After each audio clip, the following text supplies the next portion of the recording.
Ici, vous avez un voilà. Donc voilà, la flèche incendiaire, à prendre avec des pincettes. La flèche de chasse, ça on est sûr, ça existe. La flèche de guerre, ça on est sûr, ça existe. Une boîte médiévale, très pratique. Contre le chevalier. Et après les arbalètes. Nous sommes plus une troupe d'arbalétriers mercenaires. Bon, je ne sais pas ce qu'on fait là au château de la chasse de Bretagne, hein, mais on a été invité, on est.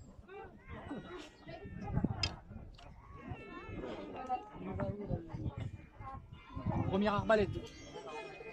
L'arbalète est arrivée par chez nous 10e, 11e siècle. Donc là, une reproduction d'une arbalète, 10e, 11e siècle, que vous pourrez voir la vraie, je crois qu'elle est au musée de l'archerie à Crépy-en-Valois d'Auloise. Une arbalète de guerre qui pouvait être utilisée à la chasse, vu qu'elle est compacte, 14e, 15e siècle. 300 à 400 ans d'évolution entre ces deux arbalètes. Première évolution notable et qu'on voit tout de suite, l'arc. L'arc est en bois simple ici. L'arc ici est en acier. Les premières arbalètes en arc en bois simple, les dernières arbalètes en acier. Entre les deux, vous pourrez voir ça dans le château si vous montez, si vous l'avez déjà vu. On pouvait renforcer les arcs en collant de la corne à l'intérieur, en collant des tendons à l'extérieur. Tout ça collé avec une colle à base de peau de lapin, le collagène.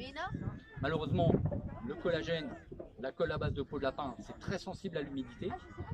Dès qu'il y a de l'humidité, dès qu'il pleut, ça se décolle. Donc on va emballer les branches avec un parchemin, un tissu huilé pour éviter que l'humidité ne rentre. C'est pour ça que les arbalètes que vous verrez là-haut, vous verrez de très gros arcs d'arbalète entourés de ce parchemin tissu huilé pour le protéger de l'humidité. Donc là, évolution de l'arc. Après, autre évolution, le système de déclenchement. Ici, on a un système relativement simple où on va mettre la corde derrière ce petit épaulement. On va appuyer sur le levier. Ça va libérer la corde va pousser la flèche et la flèche va partir. Autre technologie du Moyen-Âge, arrivée à la fin du Moyen-Âge, on a ce que l'on appelle la noix. La noix, c'est cette pièce-là. Elle est ronde, elle tourne. Là, elle est en acier pour des questions de sécurité. Au Moyen-Âge, on va la voir en os, en bois, en corne. Vous verrez là-haut, si vous allez voir les arbalètes, elles sont blanches. Probablement de la corne ou de l'os. Probablement de l'os.